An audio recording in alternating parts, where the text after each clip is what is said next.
कभी कभी जिंदगी हमें ऐसे मोड़ पर लाकर खड़ा कर देती है जहां से आगे का रास्ता सिर्फ हौसले से तय होता है।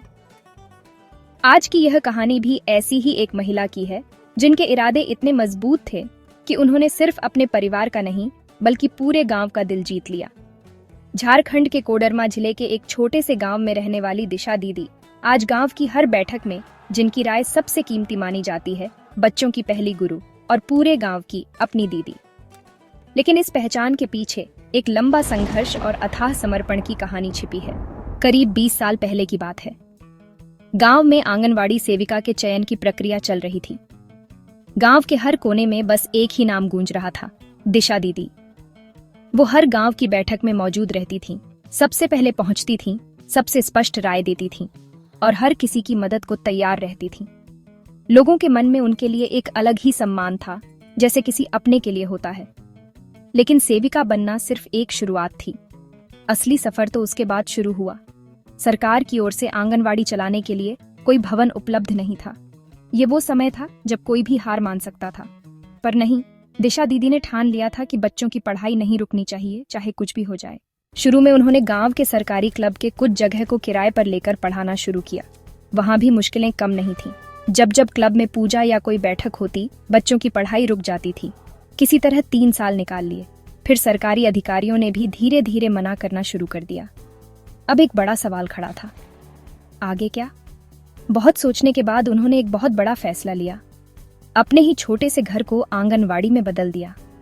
सोचिए, वो घर जहां हर कोना किसी की जरूरत के हिसाब से होता है, वहां उन्होंने बच्चों के लिए जगह बना दी। दिशा दीदी का सपना था, बच्चों की पढ़ाई किसी भी कीमत पर नहीं रुकनी चाहिए, और उस सपने के लिए उन्होंने खुद की निजी जिंदगी की सुविधा को पीछे छोड़ दिया। लगभग 10 साल तक उन्होंने यही किया। उनके परिवार ने भी उनका साथ दिया, उन्हें समझा और उनके इस फैसले को अपना लिया। अगर उनके परिवार ने उन्हें रोका होता तो शायद यह सपना कभी पूरा नहीं हो पाता। कुछ समय बाद उन्हें पता चला कि गांव के सरकारी विद्यालय में थोड़ी सी जगह खाली है। उन्होंने तुरंत ही वहां अपनी आंगनवाड़ी शुरू कर दी।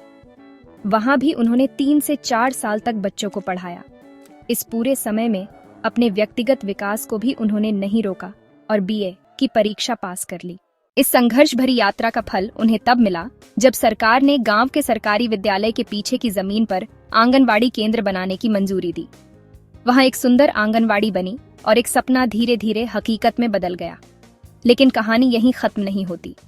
कुछ साल बाद कोडरमा प्रशासन ने मॉडल आंगनवाड़ी सेंटर के लिए चयन प्रक्रिया शुरू की। दिशा दीदी को कभी उम्मीद नहीं थी कि उनका केंद्र भी मॉडल बन पाएगा। लेकिन कहते हैं, भगवान के घर देर है पर अंधेर नहीं।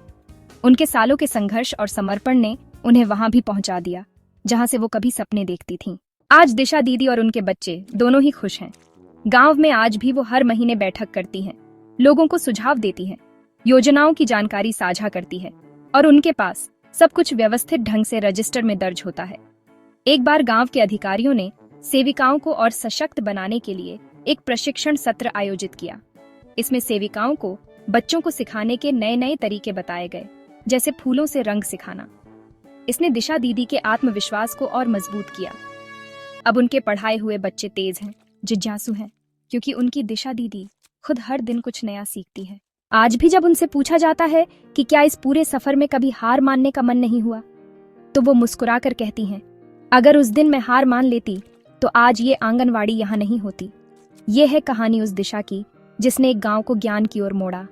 एक महिला जो अकेले नहीं लड़ी बल्कि गांव के हर परिवार की उम्मीद बन गई। उनसे हम सीखते हैं, कोशिश करने वालों की कभी हार नहीं होती। और यह भी, भगवान के घर देर है पर अंधेर नहीं। बस कर्म करते रहो, फल अपने समय पर जरूर मिलता है।